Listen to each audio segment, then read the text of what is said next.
Chronicler doesn't know how to put a headset on, apparently. It's really hot. We don't have... No, we do have headsets. And it doesn't work here. He was looking at it like, how do I put it on? Just like, on your head like that. There you go. Alrighty, well, welcome back to Forge of Champions, where we're slowly sliding down the hill towards madness at a rapid pace, as we have Phelan, who are 1-0 up over Enclave in this series. So, pretty exciting stuff. We're sticking to the script so far, you know. Yeah. The team entering into the bracket have got the game 1 win as we head into picks and bans for our second series. And I don't think that was a pick and ban issue here. It was just the execution. Like I said, I think that both picks worked out, or both picks and bans rather worked out great. A lot of tools. Chew though, I might want to see a Vayne Bending, but as you said, is that really going to solve it? Perhaps not, because there's so many other hyper carries. Because honestly, put something like a Jinx or a Kai'Sa in the same position, and you're going to get the same result with how well they've been playing thus far. And what really impressed me from Phelan was also, like I said, not getting down in the dumps over the fact that you're a little bit behind in gold, and just try and find your ways back into this game. The Kindred and the Talia, once again, taken away. So thus far, no big changes. And now here the question for me for Enclave is, this time, Vayne ban, yes or no? I wouldn't mind if they don't, but I'd understand if they do, and it is going to come through in the end. Yeah, do take it off the board. Now, the question to me is, what are Phelan looking to ban away? What do they want to deny from maybe the likes of Wiseek? Just look to kind of target ban that man out, because he tried, he did almost set the team up for success, but wasn't enough to shut down a Chew on the Vayne, and he is going to get a free ban focus here as they take away the Elise. That does mean that, once again, and I wouldn't mind this if they just go for the same draft again as immediately, Nautilus first pick. I think that Nautilus is an incredibly strong pick. I feel like Raisin's team finding was really good, but his positioning outside of that was a little bit suspect at times. He got caught one too many times, in my opinion. And Phelan Gaming said, well, you're going to go for the same draft. Then so are we. If it ain't broke, why fix it? They could still go for the fresh Lucian if they want to give it to a little bit more lane dominance, lane phasing power, or if they just want to pick themselves up something like the Tristana, give him another hyper carry, performed well on it yesterday. That is also open to him. You've also got that Kai'Sa. There's lots of things, lots of powerful AD carries that a Chew can look to pick up here. And already with the fresh Poppy, you have a draft where even with the hard engage, this time it's not a hacker in, although that might still come through, but it is the sorry, it's not the Jarvan, but it's the Hackrim that's getting picked up there as the Kai'Sa now gets locked in. Like the Kai'Sa, it also feels like a pick away from Phelan to deny one of the, in my opinion, stronger hyper carries, especially with Vayne of the table. But a Tristana will do the job just as well. She's skill into the mid to late game. You get more attack range damage, and she snowballs perhaps not as well as Vayne. She doesn't hit her power spikes as early, but if you get to the late game, she does the same job just as well. And Enclave really haven't actually given away what they're doing with this picks and bans, because that Hecarim can go into the jungle, it can go into the top lane. So not really showing off what their hand is doing right now, because again, that Nautilus could go mid, it could go bot, could go top, it could go jungle, it can go anywhere really. It's quite flexible.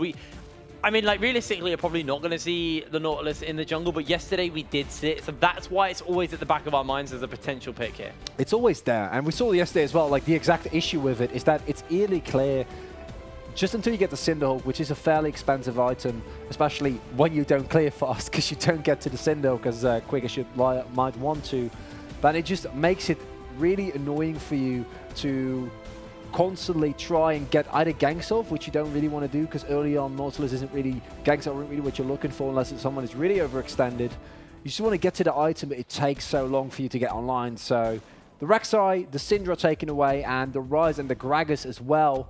And still a lot of possibilities. The Jarvan is still open here, so we can just see, once again, Raisins on the Nautilus and even more hard engaged now with a little bit more upfront damage from the top lane. And while the Trundle pick worked fine in a vacuum, it didn't really have a big impact on the game as a whole. Alrighty, well, all the bans have come through into the second ban phase. Soft gets his hand back on to the Skarner. The question is what are they looking to round their comp out here for Enclave? That Zoe's still open. Warzy could look to pick that up again. Had a fairly good rotation early, but after that, it kind of left a lot to be kind of desired, really. It didn't quite hit the mark for what Enclave were looking for. So we'll see what they decide to go in. If they want to go for this, a top laner or a jungler to round out with the likes of that Hecarim. So Hecarim's going top. It's definitely going to be the Sejuani in the jungle. And Sejuani, a tankier version, be able to do the same job that Jarvan did, a little bit less threat on ADM. And once again, the Tristana is a really, really slippery carry, and there's still the possibility to go for something that can support her in the mid lane. Now, with Syndra taken off the table, I would like to see something with similar forms of damage. You can go for protect the AD carry here, but I do feel like you're really putting all your eggs in one basket. Now, with how well Chu is playing, that might not be the biggest issue, but Enclave, they're really, really doubling down on engagement, CC, and just really good mid and early game skirmishes here with the late game potential of the Kai'Sa and the Hakarim in a really good 1v1 as the Lissandra gets picked up. And yeah, ADM, he hasn't left the clans and he's not going to. Wait. As we see the Rumble pick up Is that here. Rumble mid lane? It might be. I mean, it's the only place, they're not going to put Poppy mid. No, they're That's not. Rumble mid. It's Rumble mid. Okay. That's a curveball. Do you have any analysis to bring about the Rumble mid lane? I do. I mean, think fire that melts ice. that So is true. if we're going off Pokemon there's here, not one. Rumble wins. There's two ice champions, right? Because Whitesec, we know he loves to... Actually, I get it. Like, we know he loves to visit the mid lane.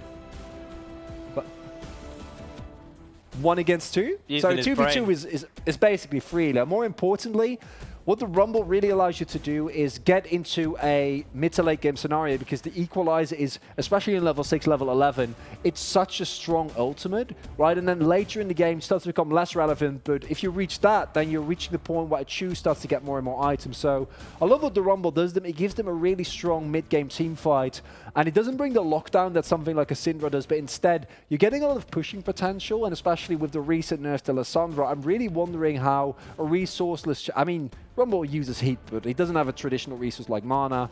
It's going to hold up against, in terms of pushing power, in terms of priority, because if we see that the Skarner can once again just do whatever he feels like. Last time, the early ganks were really good, but the Sejuani is less early game ganking pressure than the Jarvan, and Whitesec really was the one who made it all work. So I'm hoping that he's able to do so again coming in here, because that game must have been demoralizing for Enclave. Yeah, I'll have to see how they kind of hold up coming into this game here. For Phelan, though, that's got to be a big bolster to your confidence. You won your game yesterday. You then come in, confidently beat out Enclave in this game 1 of the series. But it's still a best of 3. All of the games here at Forge of Champions are best of 3s. So what's nice about this tournament is it kind of tests some of these teams who maybe don't have that experience in best of series, because normally these kind of best ofs are reserved for the knockout stage of the bracket. They're reserved for the finals and things like that. So people like Phelan, people like Enclave, even them, to be fair, don't get as much experience in these best of series. So as we head on to the Summer's Rift for our second game of the day of the series, 5th game of the day, I have to see how these teams' mental fortitudes are holding up. And Enclave are, I hope, going to come back. And as you were saying before, what really interested me as well is, even though Darkspawn didn't win previously, they were able to really put a challenge to Diabolus. And I think that, as you said, Force of Champions, especially for the lower teams, it's something where they can try and get this experience, right? And get the experience not only in the best of 3, but also get some momentum going for the regular season. And well, I'm hoping to see the same thing here. We've had only 3 game series thus far.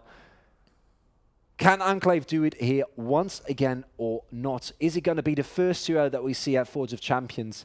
And are Phelan going to be able to take a clean sweep? This Rumble mid, it's a really interesting pick to me, because as you said, it's not something we've seen a lot. Gone for the Comet to make sure that once he lands the slow, he's going to be able to get those trading advantages. And right from the get-go, starting off aggressive with his Flame Spitter and going to be pushing in the lane. So going to cook Wyzek. He's going to cook he's everyone not toxic, alive. but he's got lots of flame for this game. Yeah, ADM does. I'm trying to think, besides Brands, if there's any other, like, very flame. I guess Fresh is kind of flamey, especially if you look at him, like, with the skin that he got on right now. I can see that work. If you go for the, for the Ghost Rider skin, there's something there. Yeah. Thank you for agreeing with me. You know, that's always a nice boon. As Whitesec gets tagged here and has to flash immediately. But another hit does land as both of the AD carries do take a hook to the face of Chu. Steps away, doesn't take the full Void stacks, so actually able to trade back here in this lane. No summoner spells used in the bot lane, but pot has had to be burned here by Achu. Soft gonna be able to stay his hands on to the crab in the bot side. He's gonna get himself a blue buff as well. And I expect White6 to have no problem picking up in the top lane. And the Hecarim versus Puppey matchup, I'm kind of wondering about as we see the Governor already so much pressure. Yes, Aragon is a level up, and with the shield and powered auto attack, he's gonna be able to get a nice trade-off. But that's still a matchup specifically due to the Ignite, and just as soon as the Hecarim starts to get some items, the damage that is going to come through is going to be immense. And in Ignite means that a 1v1 scenario is always something that you kind of want to avoid if you're Aragon here. Now, last time, he was able to easily survive his lane. Whitezak. Oh, has to use the Steadfast Presence. Does mean Governor will struggle, but gets the flash out as Whitezak provides a taxi for Aragon to safety. Now you have to keep your eyes on Soft here. Wants to just try and get some plates onto this turret. See if they can get some early gold gifted over to Achu. Not going to be able to take the plate on this wave, but with the next wave, they might be able to do something here. And the early game pushing power from the explosive shot, in conjunction with Soft, who visits the bot lane to make sure, because he sees Whitesix, so he's there's no risk. And the ranged, I guess Fresh is like half range, but the amount of pressure that he had early on. Fire really does melt ice. It does. Aftershock is going to secure him at least an okay trade as the plates do go over to Achu. Takes a hook and a lantern to safety. Flashes away. Kevo supercharges forward and Soft on that flank.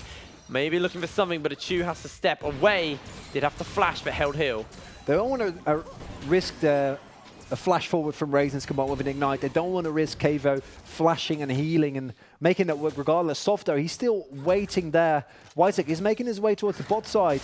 But that's the engagement. Comes in, but you can see Soft now on that flank. Snuggly throws down the flay. The Ignites have been used. Snuggly is rooted up. The flash forward as Kevo finds first blood. Soft's going to turn it around, and now the teleports are coming in. Aragon leaps in, and Kevo goes down. Achu sits on his face for the win.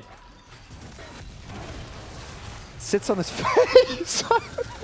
We're going to jump to like slammed on no, him. I understand. The great play from Achu coming out. I was trying to look for a good response to that.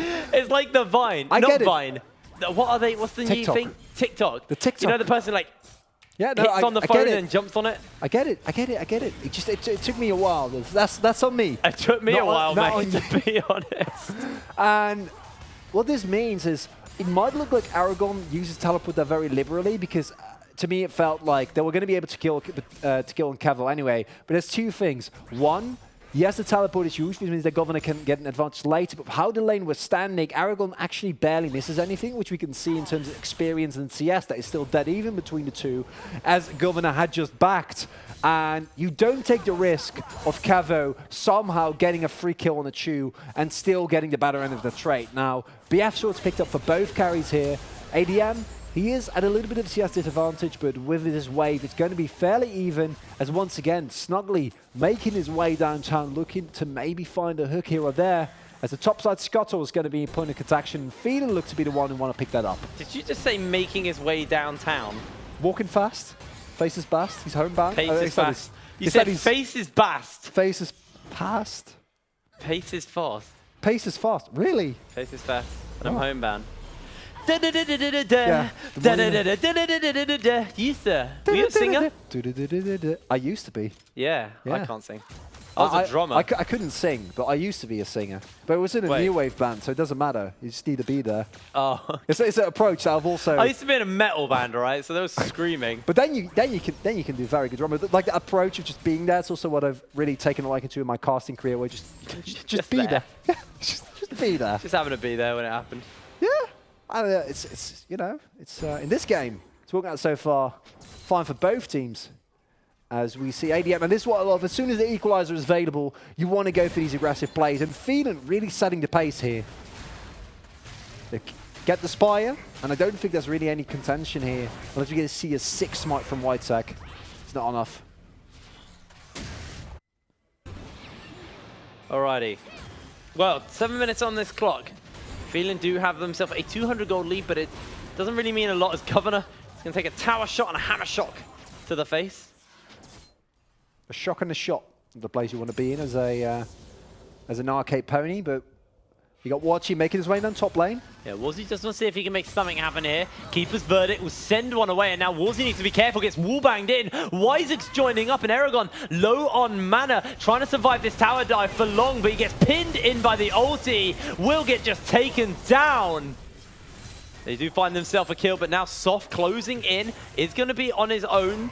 But no ultis to really be scared of here, as he's got the backup of the Rumble, does have the equalizer to work with, and ADM now closing towards. Governor starts to get cooked, but they just turn it around, try to get the kill. ADM cooks onto one. I said fire melts us, and I was right. Warzy flashes over the wall from the Flame Splitter as Wisex has to jump away. The claw to safety. Wisex will get pinned down by the harpoon, and ADM finds himself a double kill. Now Soft almost will be able to find the kill, but a great route by Warzy will get him delivered to safety. Absolutely perfect play there from ADM, because in these narrow corridors in the jungle, the equalizer is just so incredibly deadly early on in the game here, as we see that just in the back of that, they forced Enclave to go for a hard engage there, because there's no other possibility. If you walk through through the equalizer, the same thing is going to happen to you.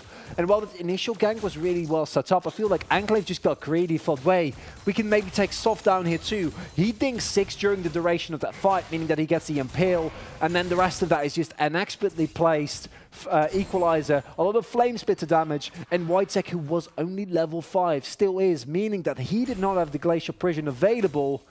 And now it's once again Phelan who are taking an early game lead here in the second game. Once again, Phelan do remain in a comfortable position, but they're not too far ahead. They're not starting to snowball. Chu 1-0-1 on that Tristana has got a minor CS lead of 2, but you can see Kevo should be able to equalize out this, as he's got a wave to work with, a wave to push. ADM though, 2-0 on the Rumble, now got that Oblivion Orb building towards the Morellonomicon. Got so much pen with the boots as well.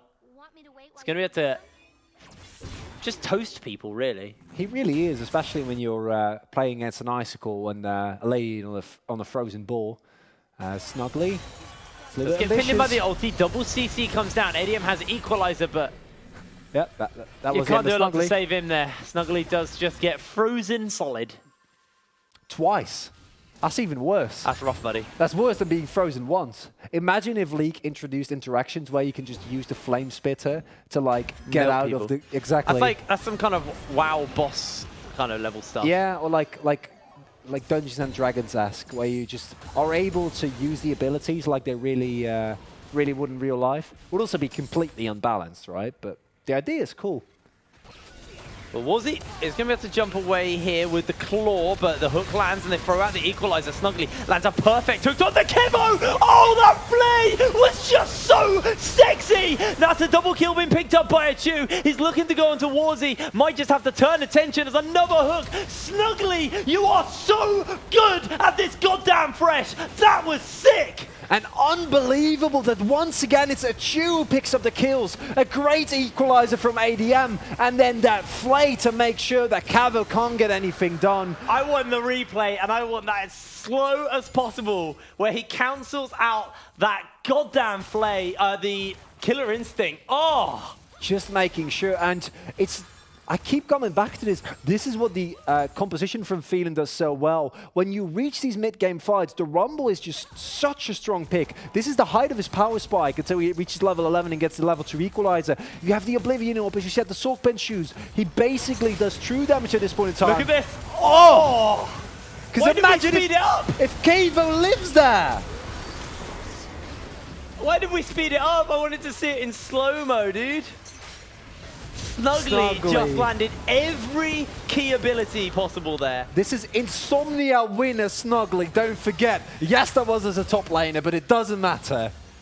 Aragon is trying to hold off onto his turret. 1v2, now 1v3. Gets pinned in place of the ultimate. The key... He's dead.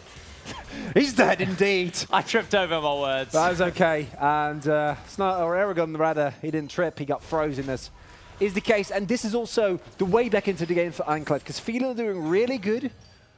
And Chu is once again fat, so it's not looking very good. But the amount of CC they have, especially with this Lissandra, they can just point, click, stun. And I would love an early Mercurial Scimitar or something similar here from a Chu to make sure that last time there wasn't a possibility. There was a sleepy trouble bubble. You can dodge those. Someone can face tank for you. But if Wachi, with the teleport, ever finds a flank, you're in for rough weather if he gets the frozen tomb on you. So Achu, if he stays alive, they're going to be fine. Oh, the equalizer by ADM. Not enough to cook Warzy there, but that was a lot of damage.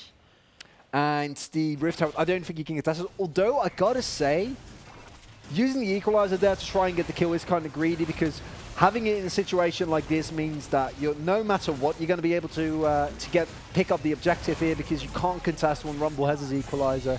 Fortunately, though, Enclave, they're already backed. They know that they weren't going to contest, so Phelan say, well, just go for it and make it work somehow. And ADM, the mid-rumble here, working out great. And once again, Achu, and you got it, like you said, snugly just making sure that Achu can, it feels like he can just do whatever the hell he wants. He jumped forward into the fight on top of Warzy as well, as pre-14 minutes, Jake. There's still plates available. Great Lantern. They're actually going to give that gold over to Achu solo as well there. So he does pick those plates up before they fall off. Still got a little bit more time. He actually might be able to get some extra plates here, but Raisins, Kevo, and Wyzek all joining up with him. Achu, Lantern comes out. He's nice and safe. Just funneling gold onto Achu. This man has been stepping up for Phelan, and he's been looking really, really good. And it's also the rest of his team that's enabling him, because ADM now twice in a row has taken the role of a mage, or in the first time it was the Syndra where the Scattered Weeks were huge, and when he was just providing a lot of extra power. But now with the Rumble, it's not too difficult for him to just make sure that they get to a mid-game, late-game point where there's going to be so many tools available for Achu, and with how good he's been playing, with how far he's already had 3-0-2 right now, it feels like he can barely die. And when you add the Statfast presence, the Thresh, the Skarner, this exact same composition that we saw for the Vayne, and it worked last time. The really only big difference is that there's more damage in the form of the Hackerim, and it can actually get on top of Achu, but it's up to Wachi, in my opinion, to finally find that Frozen Tomb, to get to him, because if he doesn't, I don't know if they can. And if it's a 5v5 team fight without Achu getting hit, I don't think you're winning it. All right, well, Aragon now just looking to clear up this wave. Has got to deal with multiple members looking to jump on him again. Jumps away from the ultimate. Keeper's verdict. Sends one back. He's low HP, but Soft will impale onto Wyzek. Hook goes a little bit wide, and it's just a 1-for-1 trade. Either way, turret will stay alive in this bot lane, but in the top lane, Achu now going to do some damage onto this turret, and he should be able to get some more solo gold for himself. An important kill pickup there for Kevo, because like on Phelan's composition, even though ADM is firing all cylinders there, as he now also finishes the Haunting guys for even more penetration damage, you know that there's going to be a point, as he now reached level 11, where he's going to start and fall off. We're not there yet. I don't believe Haunting guys has pen anymore. I think they took that off a while. It's now the ramp-up damage. Oh, yeah? It's only on the Leandries. Yeah. Yeah, you're right. Actually, does Leandries still have pen? I think it still I'll does. look at our resident. Know it all. I think that you're right. The Haunting guys doesn't, but I'm fairly certain that the Leandry still does. But if not, feel free to correct me. I'm gonna double check right now. More importantly, ADM is incredibly strong right now. Second item finish. There's the rapid fire cannon. Achu stacking up that passive is going to be able to hit from such a safe distance. I don't think there's any way that you can contest this dragon. And I'm really worried that when the Baron starts coming around, it's going to be the same old story for Enclave. They're already so far behind, and the upfront damage from Phelan is going to be so much. Not even factoring in Achu, that we need to see a miracle team fight or a flank coming out from the Governor and Wachi to make it work. There is still the CC, and the amount of damage available for Enclave means that they're not out of it yet, but it is an uphill battle for them. And one of the things that they have to look forward to is the Governor. He's building up an increasing lead here, because Aragon, he's really just playing for his team 90 CS at 60 minutes just because he doesn't care about being in a solo lane. He doesn't want a 1v1, he just wants to make sure that the rest of his team can make it work. And there comes the double teleport flank. They're looking in for that flank. Aragon will take the Void Seeker to the face. Achu now looking to jump towards his mid lane. Nice and safe. And Phelan, they're just going to be able to walk away. They actually throw a hook out snugly now. Looks to turn it as the box comes in. They deliver Wyzek back and look for ADM on that flank. In comes a fight on all front. Achu now untouched in the fight so far. The heal comes out, turns to Raisin. They throw out the carpet. Ulti goes wide, and Phelan find themselves one. Now Governor might just be up next as Soft's looking to chase. They do have that Frozen Thrall doing a bit of bonus damage, and Governor jumps in, tries to get the damage on the assassination. So he gets a two! Raisins finds Now Soft forced to run away, but that Scorpion cannot run far enough as he is being slowly cut through and taken down. Enclave take the fight. And it looked so bad, the double teleport play. There was no tempo behind it at all. But eventually, Whitesec draws a lot of members with him. Achu stays alive for a long time without that fight, but he needs to be so careful now as the turret goes down. I gotta give credit to ADM. He tried his best, able to hit an equalizer, however, in only a single person. And the continued team fight there. And the Governor able to find that kill on Achu is absolutely crucial. It was actually Raisins who got the shutdown. It was which Raisins. is the key thing. He got the 700 gold shutdown, so actually the support got it, not the Hecarim, unfortunately. Oh, no. For Enclave, so the one light you can take from that if you are Phelan is the shutdown gold was given to your enemy support, but you did still lose that fight. It's still pretty rough, but Chu now picks up the rapid fire cannon, looking to build towards that static shift. So you get the double energizer build now onto the Tristana. The Liandry's Torment has been finished up with the ADM. No penetration, by the way. Did look it up. It did remove it a while back, and it's now just got the health percent burn. Yeah, and the stack up the longer you are in combat. And thank you for that correction, Jake. Very nice of you. If I have That's why you stop seeing so many people build at mid. That point. I feel like I should have known it. I feel like you feel like I should have known that, but I'll take that in stride. We forget things. There's a lot to learn. That is a lot to learn, and there's a lot to track as Raisins misses out. The depth charge does cancel him out for the moment. The Governor looking to find his opening. Soft uses the Impale onto Raisins, and Raisins just pinned in place. Will go down, but a great ulti by Governor. Mocks a moment of people, and they're trying to get the damage onto Gov. As you can see, Achu remains untouched as he jumps forward. Governor finds himself a kill. Aragon's going to go low. It's a double kill picked up onto the pony. And Phelan once again come out for the worst on the fight. Phelan are fighting without their strong, arguably the strongest member. Yes, you have Achu, but ADM could have absolutely swept that fight with the Rumble, but he's off in the side lane. He has the cleanse available. There's no way for him to quickly get there in what looked like kind of a shoddy fight at the beginning there with Raisins going in and getting taken down. In the end, it works out perfectly. On the back of, we talk about Achu a lot, but Kavo, even though he doesn't have the Rage Blade finished yet, if you give him the opportunity, he's still going to do a lot of damage. And Governor coming in huge there, like you said, great onslaught of shadows. And Aragon is also starting to reach a point where the fact that he plays for the team is starting to become a burden, because as you saw there, you'd expect a Poppy at this point in time to be tankier, but he got taken down so quick because he doesn't actually have a single item finished yet. Achu's looking for Raisins. Dredge lines away to safety. The charge is on, but Achu has to jump away. Raisins is going to be able to get out alive. Achu is not scared. He is not scared. He is confident. And actually, Phelan just going to start up the Baron. They've got that health percent burn from the Liandrys. They're looking to take this down. They have been spotted out by the Scryers, or half HP here for the moment, and Wisek looking to close that gap. Raisins really low HP. Remember, keep that in mind. Governor, no ulti as they just turn onto Warzy, who ults himself. The carpet's been laid down. ADM low HP. The wall bang onto Governor. He is already low and being cut through, but the ulti turns the fight in favor as Kevo finds himself a double kill on the Kaiser. Phelan turn the fight, save the day, and they're able to barrel towards the mid. And Achu wasn't in a position to do a lot of damage there. And Aragon, again, he gets shredded so incredibly fast. Now, finally, is the Sunfire Cape. And Kavo stayed alive for the entirety of that fight, just picked up the Rage Blade, and is able to shred through them so much faster there. The Equalizer not able to really find any kill, even with the Morellos now finished. And Achu go in for that Phantom Dancer just to gain some extra survivability. And it really shows that even with Warzy using the Frozen Tomb of itself, Achu needs to play so careful, because he steps too far forward, he's going to get blown up instantly. But instead of a Baron, it's a really favorable trade. And now the gold lead once again in favor of Enclave. You can see they just didn't have the damage to cut through Governor quick enough, and he is building to sustain towards that Sterix as well, so he will get that shield to work with. It's going to make it really hard to find the kills onto him, but Phelan, we're going to clear out all of the vision around this Baron pit. There's a lot of control wards there. It takes a very long time to like manually auto all of them.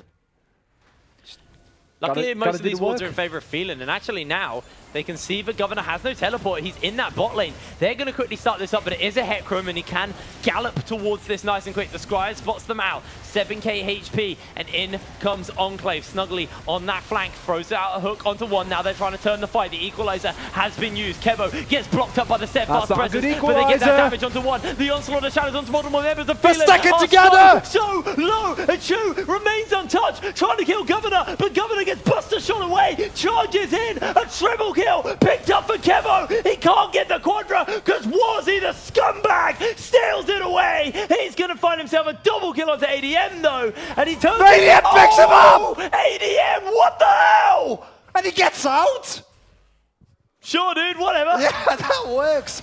Kevo, though, I think this might actually be the Baron here, and that team fight.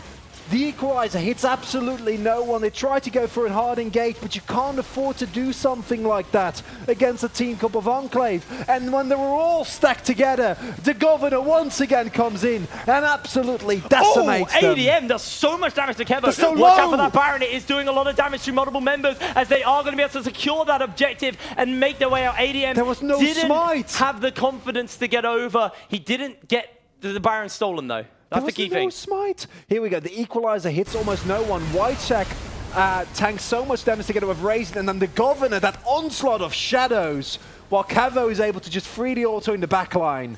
Absolutely amazing. It was actually Warzy's ultimate onto a Chu, but didn't allow him to reposition.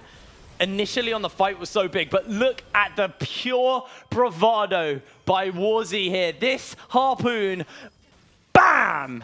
Meteor. And then the shield. Oh! And why is it like, oh, no, never mind. Never mind. Don't want to deal with that. And thanks for the Impact recall, the Governor says, as otherwise he might have been in a little bit of a pickle there. But he will get out, and now it's Enclave who are sticking to the script, finding the Baron here. And if they're going to be able to open up the base, it's actually looking better and better for them here, because the team fight is where they're so incredibly strong right now. We're starting to reach the point where ADM is still really strong in the Chewers as well, but you are reliant on hitting that Equalizer, and we see how fast Aragon and Soft get demolished in this team fight, and that's what really worrying me, because a Chew, he can't really do anything as there's no beefy front good line. hook by Snugly. They do throw down the damage. Warzy forced to use the ulti on himself. Aragon will take the prison, and that's going to be a Chew picking up the kill. The resets are there. He clears out the minion wave. You do have to worry, though, because Governor pushing up that bot lane, but Soft barreling in, gets the Impale off. They're looking to layer the CC onto Wyzek. He is going to be next up as he gets toasted. Soft secures the kill. Phelan gained 2, but they are going to lose a turret in that bot lane. Getting the Baron buff off of 2 members, though, is really nice. You'd expect Wyzek and Wardsey to kind of stick with the rest of the team, although losing the possibility to put Wardsey just in the side lane with the teleport up and using the Baron buff to push in the Lissandra is kind of a loss now. It doesn't look like that was what Enclave were going for, but it's still unfortunate, and once again, it is Phelan who, if they are given a slightest opportunity, are going to capitalize on it a little bit too far forward. And a lot of items used there, a lot of skills used, because Soft did use the flash there, meaning that Kevo is not nearly as threatened. And that combines with the fact that Kevo, he has the Mercurial Scimitar, so even if he would get impaled, he should be able to get out fairly readily. Now, the Stark's Gauge also finished on the Governor. Okay, so Achu just finished up the Mortal Reminder to cut through Governor's healing. That was obviously the big concern here for Phelan, and it will help with the Conqueror healing. It is nice for them. Also, with the QSS, like you're talking on, Kevo does have the healing from the Merc Scimitar. But what I do worry about here for Achu is the fact that he doesn't have a QSS of his own. He doesn't have that sustainability, so he's going to be heavily reliant on his team blocking up some of these CC, trying to peel Warzy away while he just plays the range game. Now with double buffs, Chu is fairly comfortable for the moment, as that Drake is spawning up in a few seconds. Warzy, no Baron buffs, so in this side lane, gonna be struggling. This is where you'd love to have it if they didn't make the misstep earlier. And we see Achu and Snugly making their way towards the top lane. The Cloud Dragon spawning here. It's not been the popular dragons, it's just been Clouds and Oceans. And I think that Ocean has been on a little bit of the upswing in terms of how much teams like to take it, but... It's nice for Baron because the regen actually applies in Baron, so you can use it quite effectively on a Baron dance. Denying double from Phelan actually really is fairly nice for them here, so they can be quite comfortable in the fact that they have that to work with. Keeps it even for an eventual Elder Dragon as well. We're basically, apart from gold, we're pretty even at this point. Is a really even game, because I don't think that the gold lead, while it's there, isn't what's going to be the deciding factor here. It's going to be whether or not Achu can make those constant auto-attacks, can get the damage down, because the rest of his team definitely will, unless ADM can hit an absolutely massive equalizer.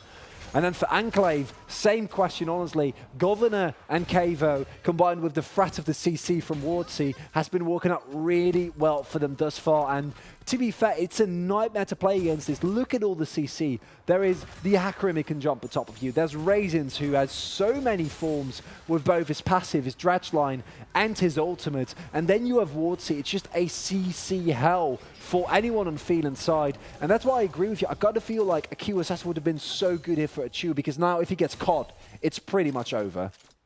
Well, Chu looking to base up here. Should actually probably be fairly close to that QSS on this Tristana.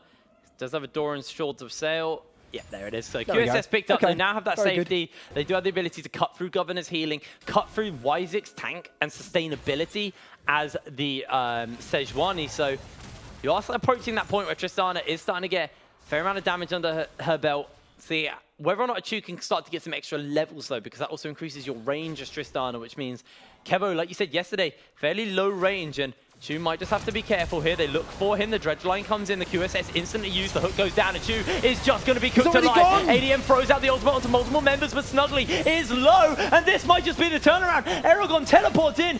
Keeper's verdicts towards himself. He gets pinned down. Taxi's out, and Kevo is going to pick the kill up. 3 kills for Enclave.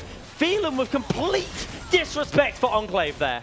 And there's so much hard engage on Enclave, and even with the QSS, you can't walk forward like that. You can't afford to do this. And Jake, that might very well be game. We're sticking to the script, and we got to go to another 6-game day here at Forge of Champions. This might just be it. Soft can do nothing to defend. Massive disrespect by Phelan as they throw the game out of the window, and they stick to the script as Wardsea trying to claw away to safety. They're going to be able to take down the inhibitor right here, right now, and Enclave close out.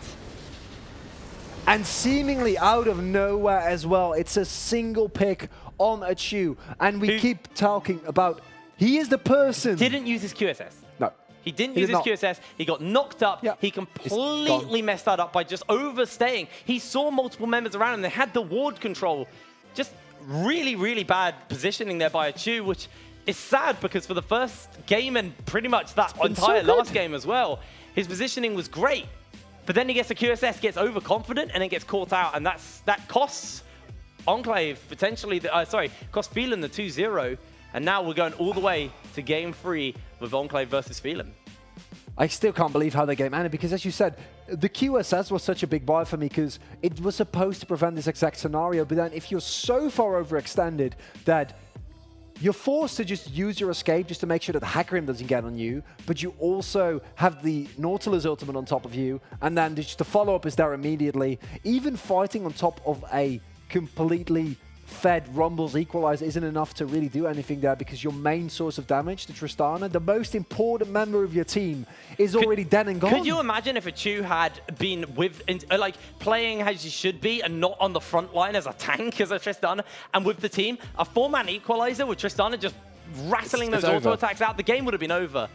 But unfortunately for them, they do find that pick, and it was a good turnaround. It was a good flank by Enclave to recognize that Achu was overextending. They instantly throw all of their abilities down and just go for that pick. And I love with Enclave, like they have the exact same composition basically game 1. There's a couple of differences, and I think the Lissandra was the key one, because we saw that Achu the entire game, he just had to be so respectful, whereas the previous game we saw the moment he notices he's ahead, he just steps forward and he just keeps going forward. But the absolute truckload of CC, and I can't overstate, like, the comp that Enclave played, it's so straightforward. You have so much CC, you keep your Kaiser alive, you just pile on top of the most important member, you just blow him up, and then you'll win the team fight. And early on, that was a little bit difficult for them. Achu got really fed, but then a Baron and 1 catch, and it's all over. I mean, that's all they need. Good control there from Enclave to get that win. But we obviously still have more to go. We are in a best of 3. We're going to be deciding whether or not who is going to be making it into the next stage and taking on Diabolus, who just won our last best of 3. I keep coming back to this, but I'm starting to see a trend here, and I think that if we see a switch up from the bans, I don't know if Enclave can get the same thing done that they did here, because let's be honest, this composition was built to do one thing, which is kill the most important member. Ban the Nautilus. Yeah. Just ban the Nautilus if you're feeling. I agree. You can't let that through. The picks it's been picking up for them has been too strong. It's so insane in teamfights. And like you said, it's not only the picks, it's just the slows, the CC, the roots, the dredge line. It's every single piece of follow-up that he provides is just too strong. I mean, I don't know how this third game is going to go, because I do feel like this game, like you said, had one mistake not been made, it would have been a completely different one. Now I'm wondering... We'd still be in it. Yeah. Or it would have been over because they would have fought in the 4-man equalizer and it would have just been the end of the game.